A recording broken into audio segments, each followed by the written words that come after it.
saya Indra Novaliana dengan NPM 2414-2019-229P. Saya mahasiswi dari Stikes Bina Husada Palembang tahun 2025 dengan program S1 Keperawatan.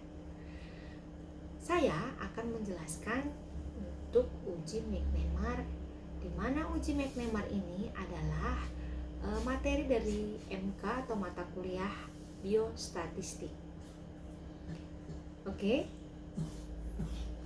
Di sini saya akan menjelaskan tentang pengertian uji McNemar, bagaimana penggunaan dengan menggunakan SPSS, dan apakah hasil interpretasi dari uji McNemar dari kasus yang sudah saya sediakan. Baik, saya akan langsung menjelaskan pengertian uji McNemar. Uji McNemar merupakan analisis statistik yang digunakan untuk membandingkan hasil penelitian sebelum dan setelah intervensi. Uji ini dilakukan pada dua sampel yang berhubungan, di mana teknik statistik yang digunakan untuk menguji hipotesis komparatif dua sampel yang berkorelasi bila datanya berbentuk nominal atau diskrit. Uji McNemar mensyaratkan skala pengukuran data nominal atau kategori binari, seperti jenis kelamin, laki-laki dan perempuan, ataukah persepsi, iya atau tidak, dan adanya setuju atau tidak setuju. Hipotesis penelitian merupakan perbandingan antara nilai sebelum dan sesudah adanya perlakuan atau treatment, di mana ini membuktikan ada tidaknya perubahan. Syarat dari uji McNemar yang pertama itu adalah skala pengukurannya itu adalah kategori. Uji McNemar ini disajikan dalam bentuk tabel kontingental 2x2 atau 2 baris dan 2 kolom. Data terdiri dari dua kelompok berpasangan di mana X dan Y dengan dua kategori. Sehingga nilai pasangan X dan Y adalah didapatkanlah hasil A 0,0 dan B 0,1, C 1,0 dan juga D itu 1,1. Dapat kita lihat dalam tabel berikut, di mana variabel X itu adalah untuk sebelum dan variabel Y itu adalah sesudah. Didapatkanlah hasil A itu 0,0, B itu 0,1 dan C itu 1,0, D itu adalah 1,1. Adapun langkah-langkah pengujian pada uji McNemar.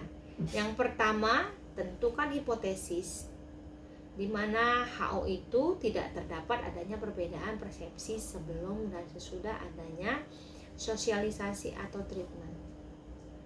Dan HA terdapat adanya perbedaan persepsi sebelum dan sesudah adanya sosialisasi atau treatment. Kriteria uji untuk uji McNemar ini yang harus kita ingat ya. Jika nilai X kuadrat itu atau Y kuadrat hitung kita itu lebih besar dari X kuadrat atau Y kuadrat tabel, di mana DF sama dengan 1 pada tabel ya, maka HO-nya ditolak. Kemudian jika nilai X kuadrat atau Y kuadrat hitung kita itu kurang dari X kuadrat atau Y kuadrat dari tabel, di mana DF sama dengan 1, maka kita dapatkanlah HO itu bisa diterima. Kemudian kriteria ujinya ini ya, kriteria ujinya jika p-value itu kurang dari alfa, di mana alfa itu 0,05, maka kita simpulkan HO itu ditolak. Kemudian jika p-value lebih besar dari alfa atau alfa itu adalah 0,05, maka HA itu kita terima. Oke. Adapun tutorial uji McNemar dengan menggunakan SPSS. Yang pertama, kita siapkan data yang ingin diuji dalam file Excel. Kemudian kita buka program SPSS pada komputer, di mana di sana nanti akan kita klik variable view. Pada bagian variable name tuliskan variable sebelum dan sesudah dengan kode pada value. di mana value itu akan kita tulis kode 1 itu untuk setuju dan kode 2 untuk tidak setuju. Lalu kita lakukan analisis uji McNemarnya. Caranya, masuk ke menu SPSS, lalu kita pilih menunya Analyze. Setelah itu kita pilih non-parametric test, lalu kita klik Legalisi Dialogs, lalu pilih to related sample. Contoh yang saya berikan untuk penggunaan uji McNemar ini, saya berikan contoh di mana ada seorang perawat hemodialisis ingin mengetahui apakah persepsi mengenai penggunaan food therapy pada pasien hemodialisis di mana itu akan dikumpulkan pasien sebanyak 60 pasien. Dipilih secara acak. Kemudian ditanyakan bagaimanakah pendapat mereka tentang penggunaan food therapy. Apakah dapat mengurangi kelelahan pada pasien selama berjalan hemodialisis. Kemudian sikap mereka itu terbagi atas 2, di mana kode 1 yang untuk setuju dan 2 untuk tidak setuju. Hasilnya didapatkanlah, ini adalah hasil sebelum dilakukan food therapy, di mana setuju itu adalah 1 kodenya ya, itu ada 29 pasien, dan yang tidak setuju kode 2 itu ada 31 pasien. Ini adalah respon pasien sebelum dilakukan food therapy. Kemudian kepada pasien HD tersebut kita berikan terapi food therapy. Dan pertanyaannya, apakah persepsi pasien akan berubah atau masih sama? Oke, kita akan langsung mengolah data dalam bentuk uji McNemar. Di sini saya sudah menyediakan data dalam bentuk SPSS-nya ya. Untuk name itu kita isi sebelum dan sesudah. Ingat, ini adalah kategorik ya. Kemudian pada label bisa kita isi sebelum dilakukan food therapy, dan setelah food therapy. Pada value ini kita beri kode ya tadi ya. Misal ini saya cancel ya, cara mengisinya seperti ini. Saya cancel remove. Oke, saya ulang ya. Kita remove. Ini saya coba isi. 1 itu tadi adalah kode untuk setuju. Kita add. Kemudian 2, kode 2 adalah untuk tidak setuju. Kita add, kemudian kita klik OK. Sama halnya dengan pada bagian sesudah. Ini pun saya sudah isi ya, sama dengan pengisian pada sebelum. Ini sama kode 1 itu untuk setuju dan tidak setuju untuk kode 2. Oke. Ini measure-nya adalah nominal ya. Masuk ke data view. Di data view saya sudah menyediakan data sebelum dilakukan food therapy dan sesudah dilakukan food therapy. Di sini tadi ya, yang sebelum itu berjumlah 29 pasien untuk yang setuju dan 31 pasien tidak setuju. Lalu di sini sudah saya masukkan data yang saya dapatkan setelah melakukan atau pasien dilakukan food therapy. Kita lihat apakah ada perbedaan. Kita langsung masuk ke uji McNemarnya. Yang pertama, langkah pertama adalah kita klik Analyze, kemudian kita masuk ke non-parametric test, kita klik Legacy Dialogs, kemudian kita masuk ke to related sample. Dapatlah hasilnya seperti ini ya. Nah, di sini kita masukkan sebelum food therapy itu pada variabel 1. Food therapy kita klik, lalu kita klik pada bagian tanda panah dan dia akhirnya pindahnya ke sebelah sini ya, variabel 1. Kemudian untuk variabel 2 kita klik setelah, lalu kita klik tanda panah dan dia masuk ke dalam variabel 2. Di sini yang terpenting adalah ini ya, diingat ya.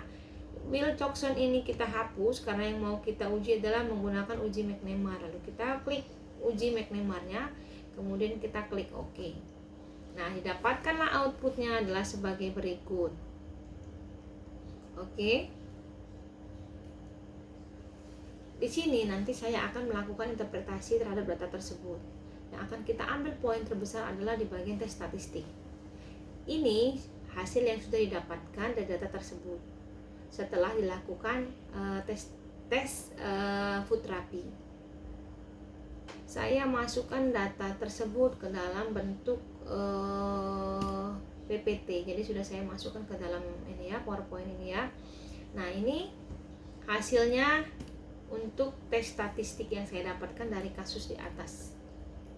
Oke, didapatkanlah tes statistiknya seperti ini. N itu untuk responden atau pasien hemodialisis sebanyak 60 pasien yang dilakukan uji.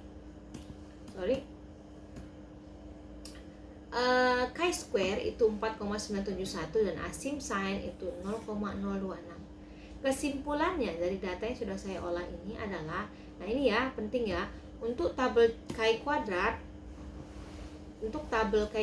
ini saya dapatkan dari bisa kita cari di Google ya, bisa dicari sana, kita searching tabel chi-square. Nah, jadi kita ingin membandingkan antara tes statistik yang kita lakukan dengan tabel chi-square. Kesimpulannya, nilai chi kuadrat hitung harus lebih besar dari chi kuadrat tabel, maka bisa dikatakan HO-nya ditolak. Dimana HO tadi ingat ya, HO itu adalah tidak adanya perbedaan setelah dilakukan terapi. Nah, kita buktikan dari hasil ini, di mana nilai chi kuadrat hitung lebih besar dari chi kuadrat tabel, yaitu 4,791 itu lebih besar dari 3,481. Dari manakah hasil 3,481? Yaitu didapatkan dari tabel berikut. Data itu akan saya ambil di sini ya, karena 5%. Jadi pada DF1 yaitu 3,481. Maka dari hasil ini disimpulkanlah bahwa HO itu ditolak. Nah, berarti adanya penolakan pada bahwa HO tadi tidak adanya perbedaan, jadi itu kita tolak. Artinya apa? Terdapat adanya perbedaan yang sangat signifikan dari persepsi pasien HD sebelum diberikan food therapy dan setelah diberikan food therapy. Itu untuk interpretasi berikut. Kemudian yang berikutnya tadi kita ingat ya, ujinya jika P value itu kurang dari alfa 0,05 maka HO-nya ditolak. Kemudian jika P value lebih dari alfa itu ada 0,05 maka HA-nya diterima. Kesimpulannya apa? Pada P value dari data yang kita dapatkan ini adalah asim sign-nya itu yang kita lihat di sini ya. Inilah untuk uji berikutnya, yaitu asim sign sebesar 0,026. Berarti apa? 0,026 itu kurang dari 0,05. Artinya bahwa P value kita hitung itu kurang dari alfa dari 0,05. Artinya terdapat adanya perbedaan yang signifikan persepsi pasien HD sebelum diberi terapi food therapy dan setelah diberikan terapi food therapy. Oke, demikianlah yang bisa saya sampaikan untuk uji McNemar sebagai berikut. Dan saya ucapkan terima kasih. Assalamualaikum warahmatullahi wabarakatuh.